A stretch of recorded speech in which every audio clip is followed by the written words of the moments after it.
कहिलेकाहीँ पत्रपत्रिकाहरू पढ्दै गर्दाखेरि पत्रपत्रिकाहरू पल्टाइराख्दाखेरि निकै रोचक आर्टिकलहरू फेला पर्छन्। यसपालिको शनिबार त्यस्तै भयो। 8 माघ 2078 शनिबारको दिनमा कान्तिपुर दैनिकमा एउटा आर्टिकल छापिएको थियो, किराँतकाल जो थियो शीर्षकमा, जसका लेखक थिए भोगीराज चामलिङ। यो शीर्षकबाटै तपाईँ अनुमान गर्न सक्नुहुन्छ कि यो आर्टिकलले यो कारणले गर्दाखेरि किराँतकाल अस्तित्वमा थियो, एक्जिस्ट गर्थ्यो भनेर तर्क गर्न खोजेका छन् लेखकले। मलाई सबभन्दा रोचक लागेको र यो भिडियो नै बनाउनु पर्नको कारण चाहिँ यो आर्टिकल जुन छ किराँतकाल जो थियो शीर्षकको, यो चाहिँ लेखक चामलिङले 11 वर्ष अगाडि कान्तिपुर दैनिकमै छापिएको एउटा आर्टिकलको काउन्टर स्वरूप अथवा त्यसको जवाफ स्वरूप लेखेका रहेछन्। आजभन्दा 11 वर्ष अगाडि सौरभले लेखेका रहेछन् कान्तिपुरमै नभएको किराँतकाल शीर्षकमा। उनले किराँतकाल भन्ने त्यस्तो कुनै कालखण्ड, त्यस्तो कुनै युग, त्यस्तो कुनै समय एक्जिस्ट नै गर्दैन थियो। किराँतहरूले काठमाडौँ उपत्यका अथवा नेपालमा कहिले शासन नै गरेनन् भनेर उनले तर्क गर्न खोजेका छन्। त्यसको जवाफ 11 वर्षपछि भोगीराज चामलिङले दिएका छन्, यो कारणले नेपालमा किराँतकाल अस्तित्वमा थियो भनेर। आजको यो भिडियोमा हामी सौरभको तर्कहरूको बारेमा पनि चर्चा गर्नेछौँ, भोगीराज चामलिङको जवाफको बारेमा पनि चर्चा गर्नेछौँ। भिडियो एकदम रोचक छ, अन्तिमसम्म हेर्नुहोला। भिडियो सुरु गर्नुभन्दा अगाडि तपाईँलाई एउटा सानो रिक्वेस्ट, च्यानलमा फर्स्ट टाइम आउनुभएको हो भने च्यानललाई सब्सक्राइब गरेर बेल आइकन थिचिदिनुहोला र यो भिडियोलाई लाइक पनि गरिदिनुहोला ताकि यो भिडियो अरू साथीहरू कहाँ पनि पुगोस्। हेलो नमस्ते, मेरो नाम हो पवन। नेपाली भोइस ओभरको नयाँ भिडियोमा तपाईँलाई स्वागत छ। हामीले स्कुलमा होस् वा कलेजमा होस् नेपालको इतिहास पढ्दाखेरि के पढ्यौँ? नेपालमा अहिलेसम्मको रेकर्डेड हिस्ट्री अनुसार सबभन्दा पहिले गोपाल वंशले शासन गर्यो, त्यसपछि महिषपाल वंशले शासन गर्यो, त्यसपछि किराँत वंशले शासन गर्यो, त्यसपछि लिच्छवी वंशले शासन गर्यो। तर सौरभको जुन आर्टिकल 11 वर्ष अगाडि प्रकाशित भएको थियो त्यसमा उनले के तर्क गरेका रहेछन् भने किराँत वंश जुन यो 1500 वर्षको हाराहारीमा नेपालमा अथवा काठमाडौँ उपत्यकामा शासन गर्यो किराँत वंशले भनेर भनिएको छ, उनका अनुसार किराँत वंशले कहिले पनि शासन गर्दै गरेन। जुन 32 पुस्ता किराँत वंशले शासन गर्यो, 32 जना राजा थिए भनेर भनिन्छ, त्यो पनि थिँदै थिएन, बिल्कुल कपोल कल्पित कुरा हो भनेर सौरभ तर्क गर्छन्। आउनुहोस् अब हामी सौरभको आर्गुमेन्टभित्र प्रवेश गरौँ। यो तस्बिरमा तपाईँले जसलाई देखिराख्नु भएको छ यिनै लेखक सौरभ हुन्। यो तल उनको आर्टिकलको कटिङ तपाईँ देख्न सक्नुहुन्छ। यिनले आर्टिकलको सुरुमै के भनेका छन् भने सेसिल वेन्डलले पत्ता लगाएको वंशावलीमा आधारित रहेर उपत्यकामा 32 किराँत राजाले शासन गरेका थिए भन्ने संस्कृति नै बनिसकेको छ। हामीले यो यति पढिसकेका छौँ, यति रटिसकेका छौँ कि हामीले यसमा क्वेसन नै गरिरहेका छैनौँ। यो हाम्रो कल्चरको एउटा पार्ट बनिसकेको छ। त्यसमाथि विलियम कर्कपेट्रिक र डेनियल राइट जस्ता गोरा छालाले मान्यता दिएपछि झन् शिलापत्रमै खोपिएको ध्रुव सत्य हुने नै भयो भनेर यिनले व्यङ्ग्य गरेका छन्, जसले नेपालमा 32 किराँत राजाले शासन गर्छन् भनेर विश्वास गर्ने गरेका छन् ती मान्छेहरूमाथि। हामीले उनको यो आर्टिकलमाथि चर्चा गरिराख्दाखेरि उनको यो आलेख कुन कालखण्डमा प्रकाशित भयो, कुन समयमा आयो भन्ने कुरा पनि जान्नुपर्ने हुन्छ। यो एकदमै इम्पोर्टेन्ट छ। आजभन्दा 11 वर्ष अगाडि जतिखेर नेपालमा राज्य पुनर्संरचनाको बहस चलिरहेको थियो, नेपाल संघीयतामा प्रवेश गर्दै थियो, तर प्रदेश विभाजन कसरी गर्ने भन्ने टुङ्गो लागिराखेको थिएन। माओवादीका प्रखर आलोचकका रूपमा पनि चिनिन्छन् सौरभ।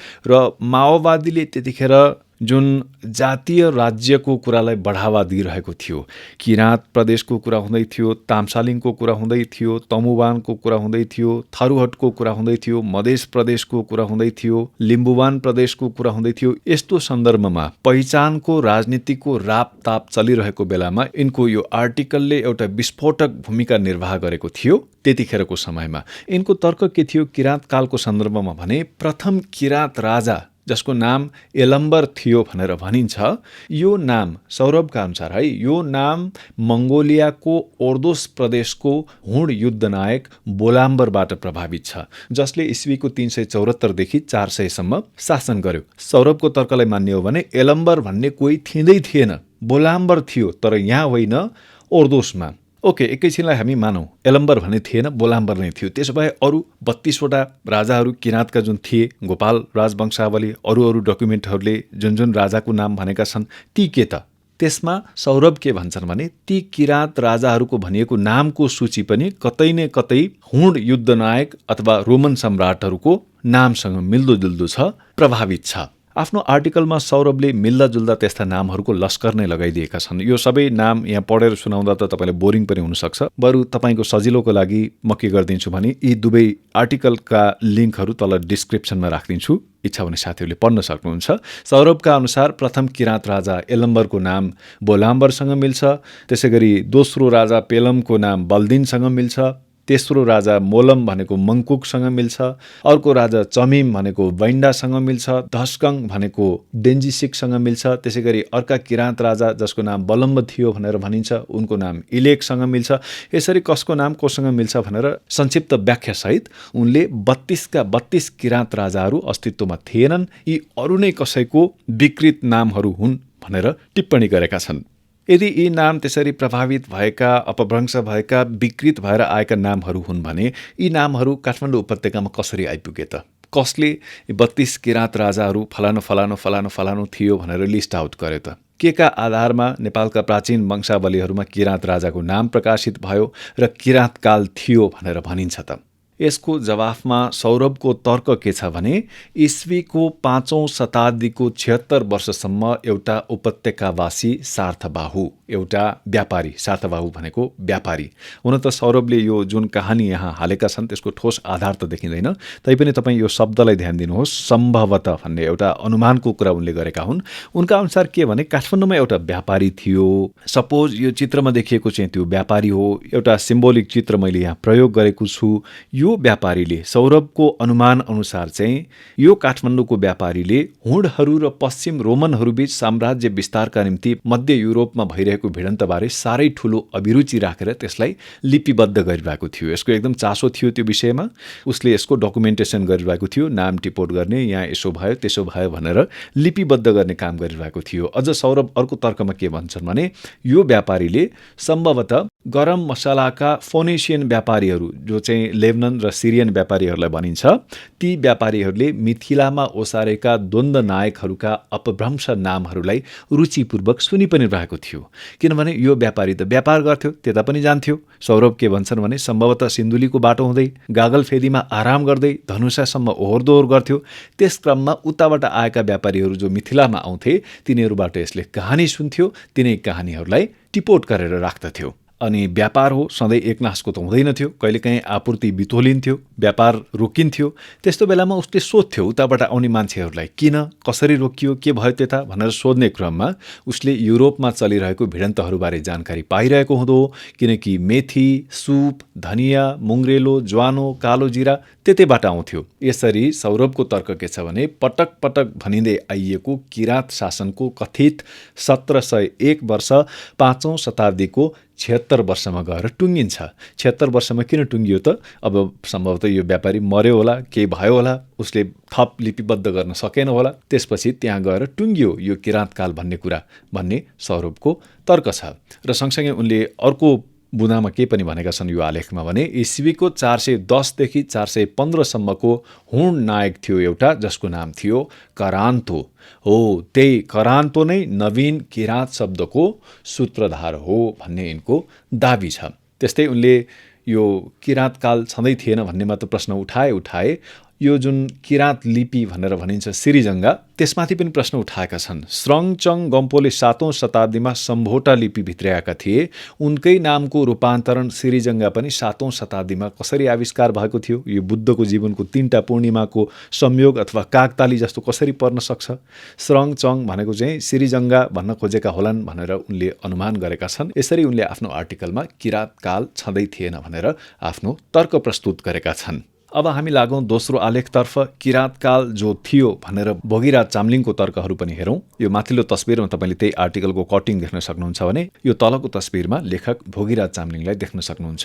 उनले आफ्नो आर्टिकलमा के भनेका छन् भने 10 वर्ष यता सौरभको आर्टिकल प्रकाशित भए यता किराँत मौखिक ज्ञानबारे अध्ययन गरेपछि बल्ल विमर्शमा सहभागी भएको हुँ भनेर लेखेका छन्। र यो आर्टिकलको सुरुमा भोगीराजले सौरभले यो आर्टिकल किन लेखे भन्ने रिमाइन्ड गराउन खोजेका छन् पाठकहरूलाई। सौरभले खास उद्देश्य पूर्तिका लागि यो लेख लेखेका हुन् भनेर उनले पाठकको ध्यानाकर्षण गराएका छन्। सौरभले आफ्नो लेखको सुरुमै कन्फेसन गरेका छन् कि माओवादीको जातीयताको आधार बनेको एउटा लेखोटमाथि प्रश्न उठाउनु अनिवार्य भएकोले यो लेख लेखिएको हो। यसबाट सौरभको मोटिभ बुझ्न सकिन्छ भन्ने उनको सङ्केत छ। र आफ्नो तर्कमा भोगीराज के भन्छन् भने उक्त लेखमा प्रस्तुत गरिएका सबै नाममाथि जस्तै यलम्बर अरू किराँत राजाहरूको नाम जुन अरू नै हो, विकृत नाम हो, प्रभावित नाम हो भनेर सौरभले भनेका छन्, त्यो प्रत्येक नाममाथि छलफल गर्न सकिन्छ, तर त्यसो गरिराख्नु जरुरी छैन। एउटा मात्र नाम यलम्बरमाथि छलफल गर्दा पर्याप्त हुन्छ भन्ने मलाई लागेको छ भनेर भोगीराज चामलिङले भनेका छन्। अब हामी उनले गरेको यलम्बरमाथिको चर्चा हेरौँ। यो तस्बिर तपाईँले यहाँ जसको देख्दै हुनुहुन्छ प्रथम किराँत राजा यलम्बरको काल्पनिक चित्र हो। भोगीराज के भन्छन् भने वंशावलीहरूमा यलम्बरका 3 थरी नाम छन्। पहिलो यलुङ, दोस्रो यलम र तेस्रो यलम्बर। सम्भवतः यलममा संस्कृत भाषाको अम्बर थपिएर यलम्बर हुनु पुग्यो। यसमा उनले अर्को एउटा सानो रिसर्चको पार्ट पनि उल्लेख गरेका छन् कि यो कहिलेदेखि राईहरूको नाम संस्कृत भाषामा राख्न थालियो त, संस्कृतिकरण कसरी र कहिलेदेखि भयो त भन्दाखेरि उनले 3000 वर्ष यता मात्रै राईहरूले संस्कृत भाषामा नाम राख्न थालेको देखिन्छ भनेर उनले भनेका छन्। त्यसले गर्दाखेरि संस्कृत भाषी आर्यहरूसँग सम्पर्क नै नभएको ईसापूर्वको किराँतीको नाम यलम्बर हुनु सम्भव छैन भन्ने उनको तर्क छ। यिनले के भनेका छन् भने यलम्बरको खास नाम यलुङपा हुनुपर्छ। काठमाडौँको प्राचीन नाम य हो, लुङ भनेको बस्ती र पा भनेको अगुवा हो। यो चाहिँ इतिहासकार रमेश ढुङ्गेललाई उनले यहाँ उद्धृत गरेका छन्। यसरी कहाँको यलुङपा, कहाँको बोलाम्बर वा बालामिर, यो चाहिँ आनको तान मिल्दैन सौरभको कुरा भन्ने भोगीराजको तर्क छ।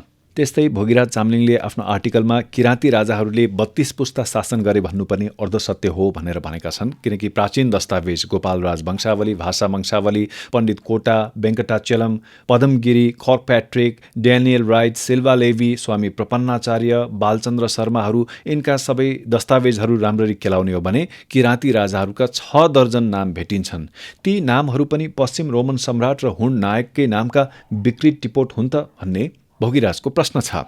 किराँतकाल अस्तित्वमा थियो, नेपालमा अथवा उपत्यकामा किराँतीहरूले शासन गरेकै हुन् भन्नको लागि भोगीराज चामलिङले आफ्नो आलेखमा किराँतहरूको मौखिक इतिहास र संस्कृतिमा कसरी यो कुरा उल्लेख भएको पाइन्छ भनेर तर्क प्रस्तुत गरेका छन्, जसलाई हामी अर्को स्लाइडमा हेर्छौँ। भोगीराजले आफ्नो लेखमा जनाएअनुसार किराँतीहरू काठमाडौँ उपत्यकालाई आफ्नो प्राचीन थात-थलो मान्दछन्। किराँतहरूको पितृपूजा र मृत्यु संस्कारमा बारम्बार काठमाडौँ उपत्यकाको उल्लेख हुने गर्दछ। त्यसैगरी थुलुङ राईहरू मृत्यु संस्कार गर्दाखेरि मृतात्मालाई नेपाल देल, नेवार देल अर्थात् काठमाडौँ उपत्यका जाऊ भन्दै बाटो देखाउने पनि गर्दछन्। उनले आफ्नो आर्टिकलमा राईहरूको मृत्यु संस्कारका क्रममा जे कुराको उल्लेख गर्ने गरिन्छ त्यो पनि आफ्नो लेखमा समावेश गरेका छन्, जसको भावानुवाद चाहिँ के हुन्छ भने अनि ठोट्ने खोला जाऊ, हाँस्दै हाँस्दै जाऊ, खुसी हुँदै हुँदै जाऊ, कहाँ जाऊ भन्दा उता पुर्खाहरूको गाउँ नेपाल देल नेवार देलमा जाऊ, उता पो तिम्रो त भाषा लय मिल्ने अनुहार मिल्ने सबै छन् भनेर भनिन्छ।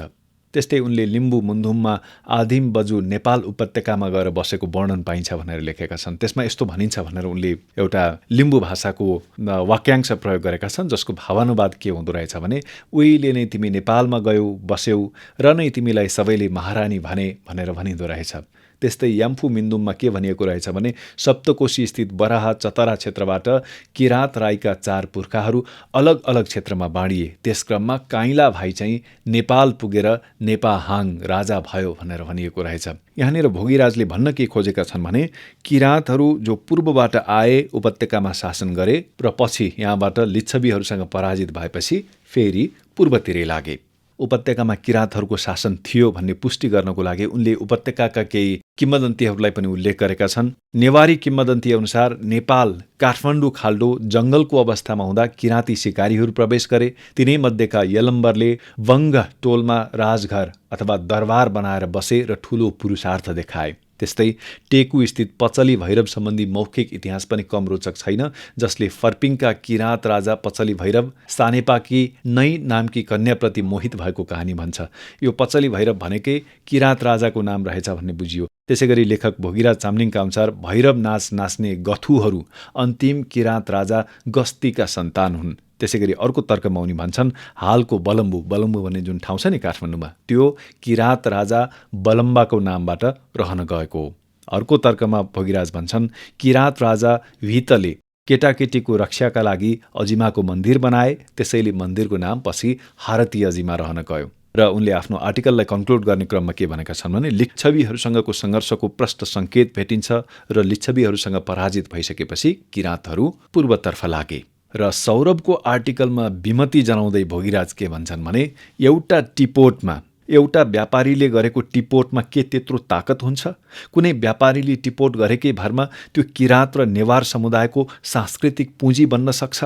बरु तात्कालीन किराँती र नेवारी समाजमा अमिट प्रभाव पार्ने यथार्थ घटना र पात्रहरू भएकाले ती अहिलेसम्म पनि सामाजिक स्मृतिका रूपमा जीवित रहेका हुन्। सौरभको प्रतिवाद गर्दै भोगीराज चामलिङ भन्छन्, त्यसैले किराँतकाल थियो। अब हामी यो भिडियोलाई कन्क्लुड गर्ने ठाउँमा आइपुगेका छौँ। यो अलिकति मेरो रुचिको पनि विषय भएकाले तपाईँले पनि चाखलाग्दो हुन्छ कि भनेर मात्रै आजको यो भिडियोमा यो सबै कुरा गरिएको हो।